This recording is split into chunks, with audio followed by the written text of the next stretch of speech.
this is your host, Julia Napini. I am a clinical and forensic social worker who owns a counseling practice and a consulting business. In this show, we discuss the challenges of being successful in business while maintaining your integrity and staying true to yourself. Join me while I interview other professionals and share insights from life and experience.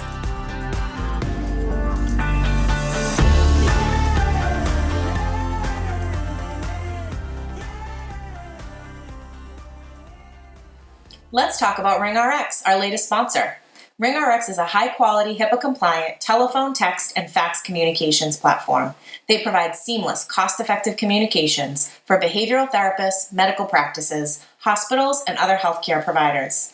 RingRx is designed for modern healthcare environments. They offer customizable features like a phone app, automated patient outreach, voicemail, after-hours call routing, and top-quality desk phones. Try RingRx for free today at ringrx.com. And if you sign up using the code CLIMB, you'll get 15% off your monthly bill forever. Conditions apply. Hello and welcome to another episode of the Compassionate Climb podcast. Our topic today is for all of the moms or prospective moms out there who also have an entrepreneurial spirit. So our guest today is someone who is preparing for her second maternity leave since being in private practice. And she is also helping two of the clinicians on her team prepare for the same. So we're going to talk about how the intersection of our own families can impact our businesses. So Kristen Belevich, welcome to the show. Thank you so much for having me. Yes, I am so grateful that you and I connected, and whether you know it or not, once we're done working together, you're going to continue to be a person in my life. So you are definitely somebody that I'm really enjoying getting to know better and collaborating with. So I'm excited to share you with the audience, and I would love if you give us some background, share with us about your practice, and then we'll get into the stage in your practice that you're at. Absolutely. So as Julia mentioned, I'm Kristen Belevich. I am an LCSW on Long Island, and I have a small group private practice here on Long Island. We have an office with, I'll get into, the makeup of our office, because recently we just acquired another office because of all the changes that are happening. Just as my family is growing, so is my work family. So we'll get into that a little bit more. Mm-hmm. Awesome. So when did you start the practice, and talk a little bit about your expansion journey and how you got to the point you're at now? Yeah, so I'll start from the very beginning. So I always worked two jobs. Back in 2017, I started working part-time at a private practice while I had a full-time job. And so I did that for a few years. I got married during that time, and I got pregnant. And in February of 2020, I had my first child. So a few weeks later, the whole world shut down for the pandemic. So it was a crazy time being a new mom and having a newborn at home. So basically, it wasn't planned.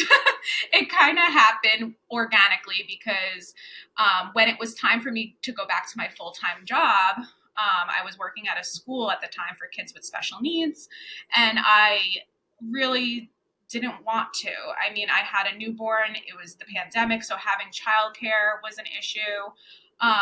So I transitioned to working at that private practice full-time. And once I had my clinical license, at the time of 2021, which is when I started my practice, September of 2021 to be exact, I went off on my own because the need was so great and everything was virtual. So I was able to really juggle being a new mom and starting my own caseload. And I mean, the referrals were just coming in. Like I didn't have to worry about that. Yeah. So really, like, my schedule just filled up so quickly, and I still wanted to be with my daughter. And so basically I was like, all right, I'll hire someone. And I hired one person, and then that turned into two, and then that turned into three. And we were all virtual in the beginning. And like I said, it didn't matter because the whole world was, used to virtual at the time. Right. So then I got pregnant again in 2022. I had my second daughter. And we can talk a little bit about that maternity leave versus where I'm at now. So in 2022, June of 2022, I had my second daughter. And at that time, I had 3 clinicians working for me. So a much smaller team. And I really had no idea what I was doing. I really, I enjoyed supervising and I enjoyed working as a group practice owner, but preparing for the maternity leave was really something I was unfamiliar with, and I had no idea what I was in for. Mm-hmm. So, but it was manageable because I did have 3 clinicians, and one of them was an LCSW herself. So she kind of took over supervision for a little bit while I was out. But really, I jumped back in very quickly. I was still very much in touch with the therapists, and they were rock stars, and they didn't want to bother me, but of course things come up and I wanted to be there to support them. So I was involved, even just a few weeks after giving birth. And you didn't have any administrative support at that time? No, I had no administrative support. So do you want to fast forward to now? Yeah, let's do it. Okay. So again, in June 2022, no administrative support. I had 3 clinicians.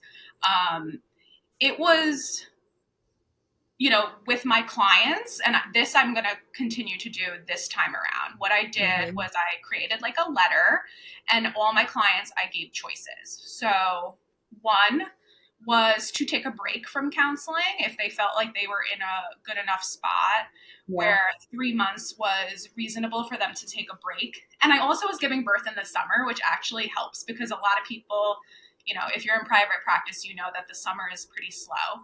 So people were like, oh, you know what? I'm just going to take a break for the summer and I'll come back, when you return. So there was that option. The second option was to transfer to another clinician during my 3 months. Yeah. And then when I returned to work, they had the choice if they wanted to continue working with me or if they wanted to stay with their new therapist. And then the third option was to terminate. Some people were like, all right, this is actually the push I needed to kind of, because I find that people like to stay in therapy for a little bit longer than they definitely see that. So it was a nice little push for some people to say, you know what, I think I could do this on my own. So I typed up that letter and kind of gave people choices, and they had to like initial what their choice was. I always told them like, this isn't, a legal document. It's not something that can't be changed, but I wanted to have some type of documentation to say that these were the choices and the options. So that is something that I'm definitely doing moving forward this time around. So as you mentioned, not only am I pregnant, but 2 of my clinicians are pregnant as well. What a season for you all. Yeah, it was funny when I told one of my clinicians, I told her like a little bit early because I didn't have a great first trimester. So I just felt like I wasn't exactly present as I normally was. Yeah. So I was feeling sick and I was just like, you know what? I'm just going to tell you, like, I'm pregnant, please bear with me. And she's like, oh. She's like, well, I'm pregnant. How interesting that that's the one you chose to disclose to. Yeah, and she's due a week after me. So happy for her. And then a few weeks later, another clinician came to me and said that she's pregnant as well. So I know, don't drink the water here at our office because I don't know what's going on. But so that is that structure that I have as far as like creating that letter and giving those options and having people document what they want to do moving forward. That worked out seamlessly the first time. So I'm going to do that again. So when I found out I was pregnant, which was like back in October, um, and then shortly after finding out that the other therapists were pregnant, I had 6 clinicians at the time. Recently, I have hired 3 additional clinicians, which usually I don't hire that many people all at once. I've done that in the past and it's turned out to not work out, but I was very strategic this time around in who I was looking for. And I think that they're going to be great additions to the team. But really, the reason I had to do that was because not only my caseload, but 2 other caseloads, of 15 or more clients, they need to be some of them may need to be transferred to other clinicians. And really, a lot of out of the 6 of us at the time, half of the practice was going to be on maternity leave. So there was no way I had to hire. So, but it's great. I mean, I'm very excited for this new phase. And so, yeah, we're preparing the clients by having those conversations and asking them to let us know what they want to do moving forward. But another huge piece is just having the administrative support. Definitely. So this time around, I have an administrative assistant. I hired him actually in September, right before I found out I was pregnant, which it was just perfect. Timing was lined up for everything. Yeah, and he's great. So he's a grad student for social work. So he is very interested in being a therapist. So he wants to learn about the business. So he handles all like the new referrals. He does benefit verifications and scheduling new clients. He comes to the office once a week and cleans, make sure we have all the things that we need here in the office. That's wonderful. And then on top of that, when did I hire her? I have a virtual assistant. I hired her in January of 2023, actually. So after my last maternity leave. And she's been great too. She helps me with social media. We don't have a huge social media presence, but she posts. And then she also helps me in simple practice with denied claims and just making sure everything is, all of our accounts look the way they're supposed to. So one of the biggest things that I've learned about you, and I get a little bit more of the behind the scenes version, and I'd love for the audience to hear more about this, is you were very planful and proactive this time around. And you had it very set in your mind that you were anticipating what was to come and knew that additional clinicians, but also additional space would be really crucial for you to have that peace of mind. And I'm assuming really be able to be present with your family and maybe not have to be as accessible this time around. So share with everyone, you've talked about how the practice has grown. Anything you can share about that process in a market that can be really challenging to hire? You were able to successfully find 3 clinicians that you seem very enthusiastic and that they are going to be a good fit, and that you have acquired some new office space. So tell us how that all came about. Yeah. Wow. It's been a whirlwind. A whirlwind. Yeah. Because a lot of it was things that I've wanted to do, but this pregnancy and the way it's kind of rolled out, it kind of forced me, it put a fire under me, So the office that we had was 2 offices and a waiting area. And we were using it to its capacity. So with the idea of hiring new clinicians, we've definitely seen a trend in more people clients wanting in-person sessions. Yeah. So, just hiring people solely virtually was scary for me because I didn't know that I would be able to fill their caseloads. Hybrid is one thing, but I wanted to have another office. So I was frantically looking for offices. It's very expensive here on Long Island. Looking for the right fit was just, it was not working out. So we are in an office building and we share a floor with another business and they work 9 to 5. So I asked the woman who owns the her business, and I said, would it be possible for us to rent space from you in the evenings? Because that's when we do most of our work, is in the Right. evening. And she was like, oh yeah, absolutely. She's like, and actually we have an office that we're not using right now. If you want it, it's Mhm. yours. And I'm like, really? So in a very short amount of time, we acquired that office, and it just worked out. And it was really a lesson for me in just ask, like, what is the Yes. worst thing that happens is the Right. person says no, So, and it's perfect because getting a whole nother space at a different location is a Yes. whole nother venture. Right. Pressure and responsibility and lugging furniture and purchasing things and getting it full and not something that you'd want to be doing at the Oh last my trimester goodness. of your pregnancy. Exactly. So this was honestly, it was just like meant to be. So now we have another office across the hall Perfect. that we're taking over, and so now we have the space for the new clinicians to work out of. They're all of my clinicians are part time, so I have 9 part timers now. Everyone sees about 15 clients or more a week. Mhm. Um, so yeah, and then finding the clinicians, I've had a hard time hiring in the past, just Yeah.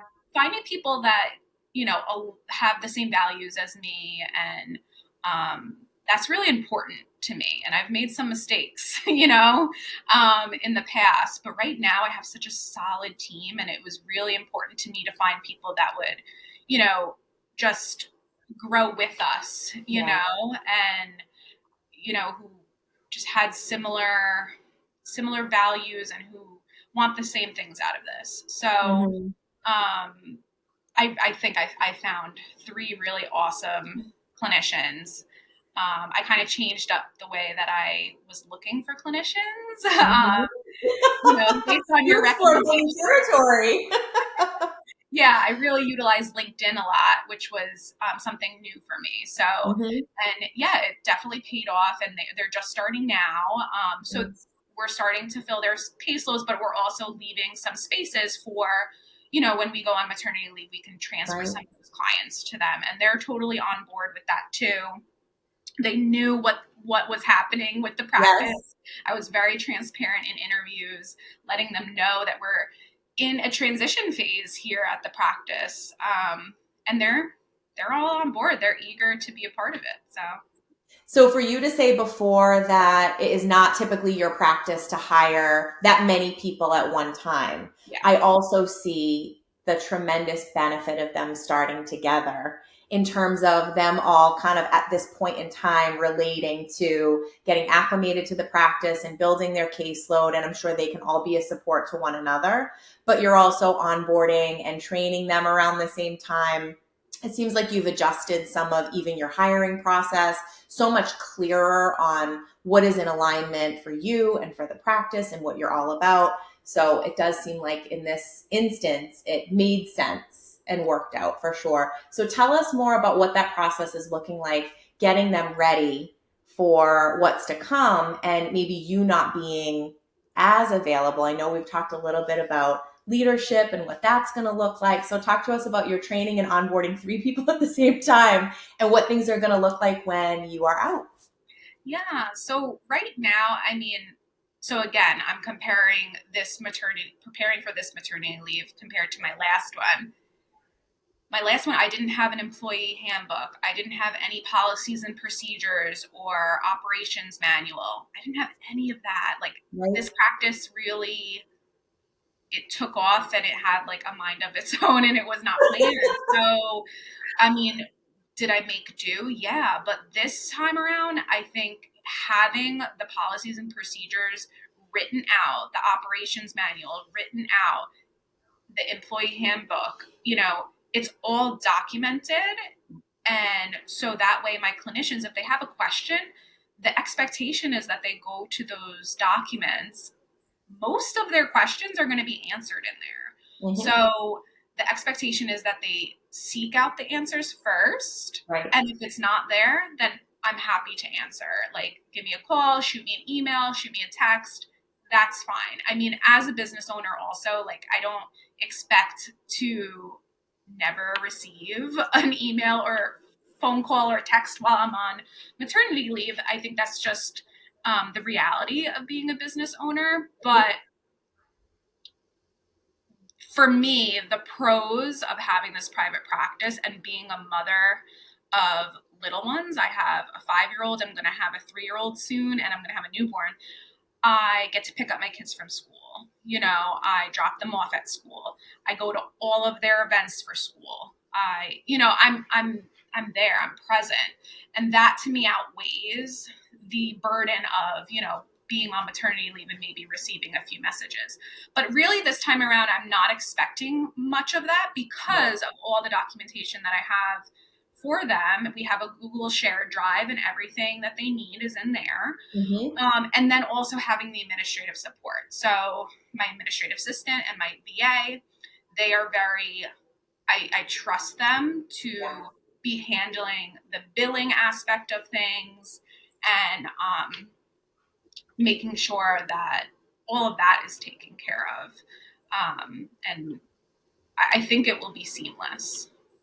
Yeah, that the day-to-day operations are going to continue to flow and you're there if necessary, but I think what you said is so crucial that you're not the primary go-to and you've set up the systems and the resources that are accessible to everyone. They know where to go. So, do you feel that the time that you have between now and then and those systems, I mean, I'm also thinking about the clinicians that are going to be out and one right around the same time, that everything is lining up the way that it would need to for you to feel comfortable or as comfortable as you can when that time comes. Yeah, I think it is. I think that we're doing, Yeah, I'm doing everything I can to have it definitely. be a seamless transition. I think you mentioned before, and I kind of skipped over that, was like training the new clinicians, right? So Yeah, yeah, when you're training and onboarding new clinicians, it's a lot of work. So it is.